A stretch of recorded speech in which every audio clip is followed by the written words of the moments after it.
Following mistakes हमें हमारे business studies के एग्ज़ाम में अवॉइड करनी है। देखो, पहली है प्रेजेंटेशन। हमें प्रॉपर प्रेजेंटेशन करके आनी है। मैं आपको तरीका दिखा देता हूँ आपको कैसे प्रेजेंट करना है आंसर्स। आप उसी तरीके से प्रेजेंट करना।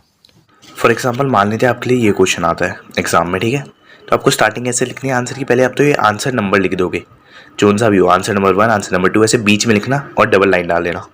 फिर आंसर की स्टार्टिंग ऐसे करोगे आप। फॉर एग्जाम्पल यहाँ पे है राइट्स का, तो राइट्स ऑफ कंज्यूमर आर। अगर रिस्पॉन्सिबिलिटीज होता है responsibilities of consumer are. Factors affecting working capital requirement पूछता तो factors affecting working capital requirements are. फिर जो आपका पॉइंट होगा उसकी जो हेडिंग होगी उसे आप बड़ा बड़ा लिखोगे या तो कैपिटल लेटर्स में लिखोगे और फिर उसे एक बॉक्स में क्लोज कर दोगे, ठीक है। फिर आपकी जो थ्योरी है उसे एक लाइन छोड़नी है पहले आपको, और फिर आपकी थ्योरी लिखनी है। अगर सब पॉइंट्स में बन रही तो सब पॉइंट्स में लिख दो, नहीं बन रही तो नॉर्मली लिख दो। तो थर्ड स्टेप है आपको कीवर्ड्स अंडरलाइन कर लेने हैं। फॉर एग्जाम्पल यहाँ पे मैंने कर भी रखे हैं, ठीक है। तो कीवर्ड्स याद से अंडरलाइन कर लेना, एग्जामिनर को काफ़ी हेल्प होता है। तो थैंक यू। ठीक है। और दूसरा है कि लोग पॉइंट्स में आंसर लिखते हैं, पैराग्राफ फॉर्म में लिख देते हैं। बिजनेस स्टडीज़ एग्जाम में आपको आंसर्स हमेशा पॉइंट्स में ही लिखने हैं, ठीक है। पैराग्राफ फॉर्म में नहीं लिखने हैं। पैराग्राफ फॉर्म अवॉइड ही करनी है। यहाँ पे लिख देता हूँ paragraph form avoid, paragraph cut. Paragraph में आपको नहीं लिख के आना, ठीक है।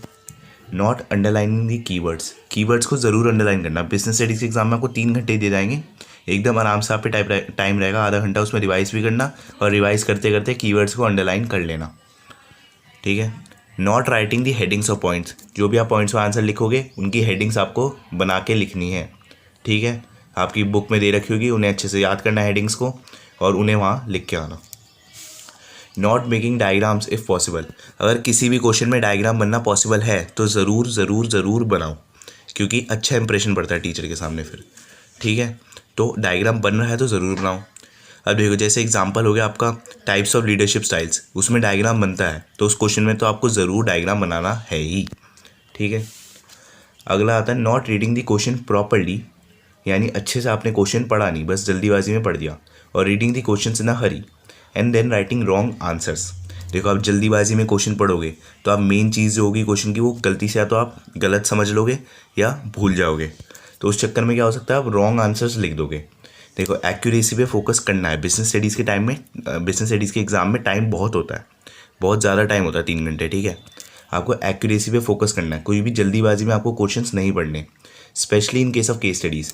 जो भी केस स्टडीज़ होगी उसमें ऐसा घुमा के आपको क्वेश्चन देगा कि आप जल्दीबाजी में पढ़ोगे तो पक्का हो सकता है कि आप गलत कर दो। तो इसलिए भाई बेटर है आराम से पढ़ो, 2-3 बार पढ़ लो। केस स्टडीज़ को तो अच्छे से 2-3 बार अंडरलाइन करते करते पढ़ लो, तो ठीक है। तो read the questions at least 2 times before writing the final answer. Business studies के एग्जाम में टाइम बहुत है, आराम से 2 बार पढ़ो क्वेश्चन को, फिर उसके बाद फाइनल आंसर लिखो क्वेश्चन का, ठीक है। आगे देख लेते हैं। Not practising previous year question paper and CBSE official sample paper before exam.